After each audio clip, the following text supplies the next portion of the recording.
année, l'État va construire autour de 20 espaces numériques ouverts. C'est donc un enjeu. L'autre enjeu, c'est le système d'information et de gestion. Là aussi, vous avez vu l'amélioration énorme qu'il y a eu depuis 1 an et demi sur l'orientation des bacheliers.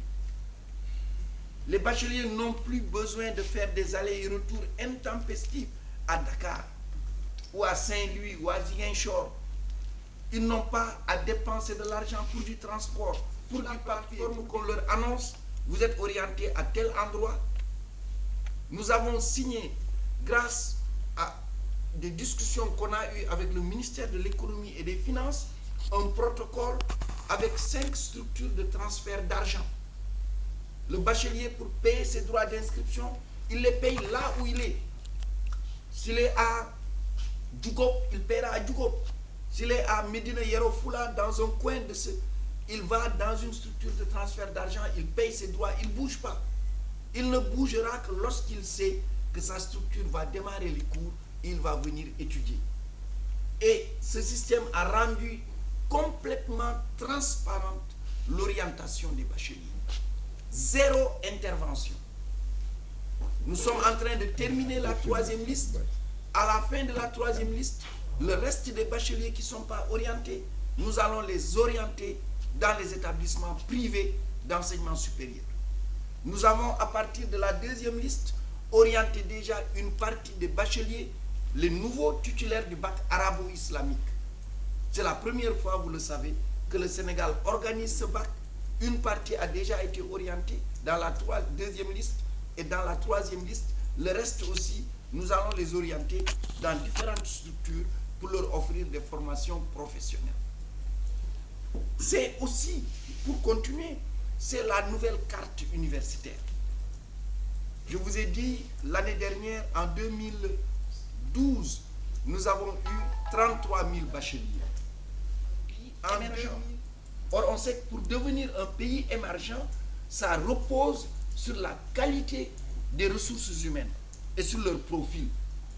C'est pourquoi, le gouvernement va renforcer les structures existantes. À Saint-Louis, l'appel d'offres pour la construction de l'UFR des sciences de l'éducation, de la formation du sport a été publié. Les plis ont été ouverts et d'ici 1 mois, l'entreprise sera choisie et c'est pour plus de 3 milliards de construction financée par la Banque mondiale. À Saint-Louis, toujours, un bâtiment R+2 est prévu dans le cadre du budget consolidé d'investissement de l'État. À Saint-Louis, toujours, dans le budget 2014, il est prévu 700 millions pour démarrer la construction de l'Institut Polytechnique de Saint-Louis et de l'UFR des civilisations, religion, art et communication. Toujours en rapport avec l'Université de Saint-Louis, pour créer un pôle universitaire dans le nord, il est prévu le centre universitaire de Géoul. Le projet pédagogique a été envoyé au ministère qu'on a validé. Le besoin en infrastructure nous a été envoyé, c'est validé.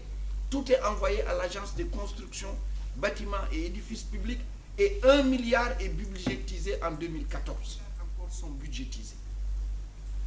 Pour la zone centre, l'université Alioune Diop de Bambey, l'appel d'offres là aussi pour les infrastructures a été lancé, publié, les plus ouverts pour un peu moins de 3 milliards en bâtiments, en bureaux, en amphithéâtre. Donc les constructions, l'entreprise va être choisie dans 1 mois et les constructions vont démarrer dans quelques mois. À l'université de Bambey, il est prévu de construire un restaurant de 500 places. Il est prévu de construire, toujours dans le budget 2014, il est prévu de construire un centre médico-social.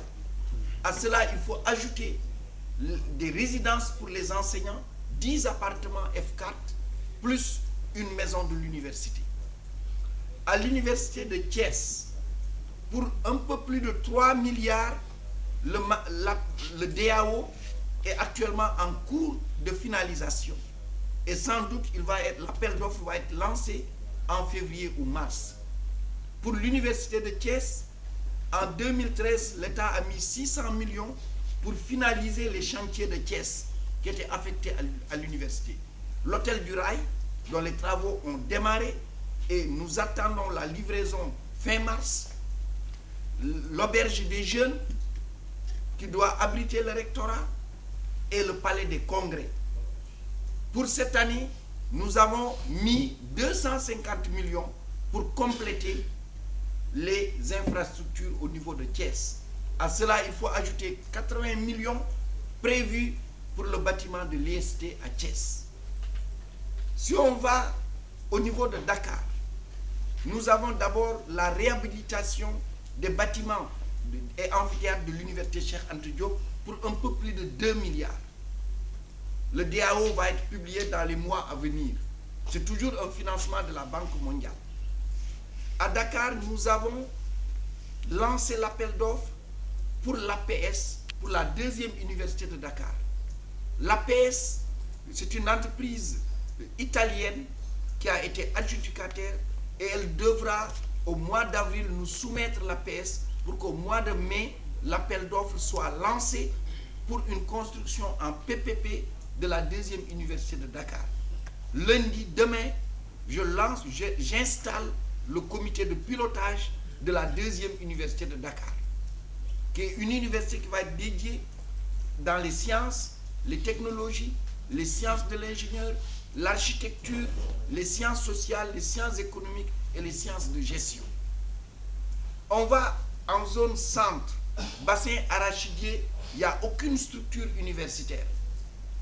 Il est prévu, le décret a été pris, le recteur a été nommé, l'université du Sine Saloum de Kaolack, dédiée à l'agriculture. Cette université aura son rectorat à Kaolack. Le terrain a été déjà donné. Il y aura 4 UFR à Kaolack. Elle aura le siège de son centre des œuvres universitaires à Fatick, avec 2 UFR à Fatick et une UFR à Toubacouta. Vu cette zone, c'est l'UFR dédié au développement durable, à la biodiversité et à l'environnement. Il y aura 2 UFR à Diourbel, particulièrement pour ce qui concerne l'économie, les affaires et aussi ce qui concerne tout ce qui est hydraulique, mécanique rurale, etc. Il y aura ensuite une UFR à Kaffrine. L'État a déjà mis 4 milliards pour cette université du Sine Saloum. Nous sommes en discussion avec les partenaires pour signer les financements de la construction clé en main de cette université. Les constructions vont démarrer bientôt. Nous avons ensuite la zone Est, où il n'y a encore rien au niveau enseignement supérieur. L'État a prévu la mise en place de l'Université du Sénégal oriental de Tambacounda, dédiée au métier des mines. Vous savez que cette région, c'est la région minière. Et l'État va démarrer avec la construction de l'école des mines et de la géologie. Et c'est d'ailleurs le ministre Ali Ngouille Ndiaye, le ministre des Mines, qui va diriger le comité de pilotage pour la mise en place de cette école des mines et de la géologie. Et l'État a déjà mis 1 milliard pour démarrer les constructions. Vous allez en zone sud. En zone sud, vous avez l'université Assane Seck de Ziguinchor. Le gouvernement a décidé de construire un centre universitaire délocalisé à l'image de Géoul à Kolda. Et à Kolda, il est prévu les filières de psychologie, de philosophie et d'agro-silvopastoral. Là encore, le projet pédagogique est prêt. Nous sommes en train de finaliser les demandes d'infrastructures et l'État a budgétisé 1 milliard pour démarrer les travaux. C'est donc vous dire, en faisant ce tour d'horizon, que pour 2014, c'est un programme ambitieux que la réforme de l'enseignement supérieur est en train de mettre. Cette réforme prend aussi un aspect important pour le social. Pour le social. Le président de la République a décidé de mettre en place un programme d'urgence de construction de résidences universitaires pour les étudiants dans toutes les universités publiques du Sénégal. Et ce programme démarre avec l'université Cheikh Anta Diop de Dakar. Actuellement, les vieux bâtiments que vous connaissiez, les bâtiments espagnols, sont en train d'être détruits. Et dès que les constructions sont terminées, c'est un programme de 1044 lits qui est prévu avec 3 bâtiments modernes. L'entreprise a été choisie, l'avance de démarrage a été donnée, il ne reste que la libération de l'espace pour que la construction démarre. Et c'est une construction rapide, en 6 mois, pour que les étudiants puissent recevoir leur chambre et leur lit à Saint-Louis. Et j'ai cette chance-là, et j'aime garder mes amitiés, et qui sont d'ailleurs de tous bords, et je continuerai à les garder. Donc, de ce point de vue-là, j'ai aucun contentieux avec qui que ce soit ici à Saint-Louis. La deuxième chose,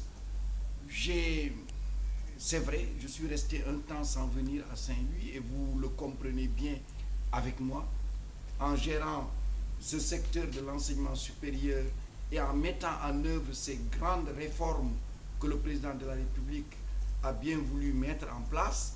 Il s'agissait évidemment d'assurer un pilotage rapproché et je dirais même quasiment quotidien de ces réformes et des remous et en même temps des réussites de cette réforme.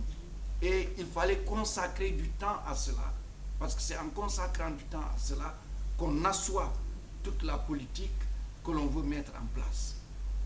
Nous n'avons jamais quitté Saint-Louis, dans la mesure où nous avons, vous le savez, en politique, nous avons beaucoup de lieutenants, et ces lieutenants sont sur le terrain, assurent la jonction, assurent les interventions, et c'est vrai que c'est normal que les militants, c'est normal que les populations disent « nous voulons avoir Mary-Teuw chaque jour à côté de nous ». Je le sais, il y a un lien sentimental, un lien parental, un lien de voisinage avec beaucoup de Saint-Louisiennes et de Saint-Louisiens, et j'en suis très heureux. Et je suis parfois navré de ne pas tout le temps pouvoir venir ici, être à leur côté. Est-ce que je suis candidat à la mairie de Saint-Louis? Je suis candidat pour une grande ville de Saint-Louis. Je suis candidat pour que nous ayons enfin le Saint-Louis que l'histoire nous a préparé et que la modernité devrait nous offrir.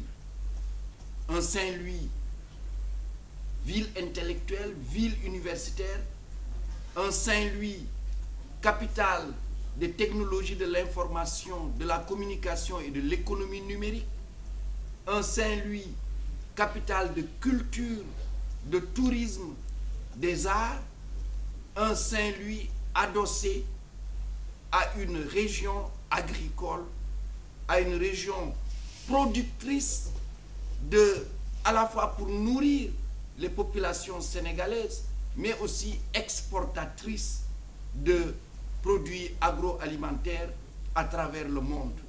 Je suis candidat pour une ville qui soit une ville de pêche, mais aussi une ville adossée à un potentiel aquacole important. Je suis candidat pour une ville de patrimoine, une ville accueillante et ouverte. Je suis en fait dans une équipe. C'est l'équipe de l'APR. C'est l'équipe de Benno Bokk Yakaar si demain nous devons aller aux élections avec Benno Bokk Yakaar. Je suis dans une équipe d'une alliance qui est l'alliance qui devra être la plus large possible autour de l'APR pour que cette mairie de Saint-Louis soit une mairie gagnée par l'APR, une mairie gagnée par l'équipe qui sera l'équipe de l'APR avec nos alliés et nous permettre, de transformer cette ville. Elle a tout ce qu'il faut. J'y ai investi personnellement ma matière grise, mon peu de savoir-faire à travers l'université Gaston Berger de Saint-Louis, à travers aussi la cité de Ngalel, la coopérative d'habitat et de construction. J'ai investi aussi à travers les idées que j'ai eu à donner aux uns et aux autres. Nous sommes pour que cette ville soit une nouvelle ville. Si demain, mes camarades de l'APR souhaitaient que je puisse conduire une liste, je serai tout heureux de le faire. Il y aura les dépôts des listes.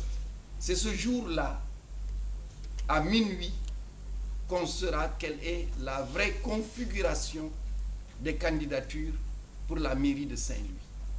C'est tout à fait naturel et normal que toute personnalité qui pense pouvoir apporter quelque chose à Saint-Louis puisse le dire, puisse l'affirmer. C'est une richesse de notre ville et je pense qu'il n'est pas permis à quelqu'un d'interdire à quelque personne que ce soit d'avoir des prétentions légitimes et c'est tout à fait normal. Donc, je dis simplement, c'est sans doute à la clôture du dépôt des listes qu'on aura la bonne configuration des candidatures au niveau de Saint-Louis.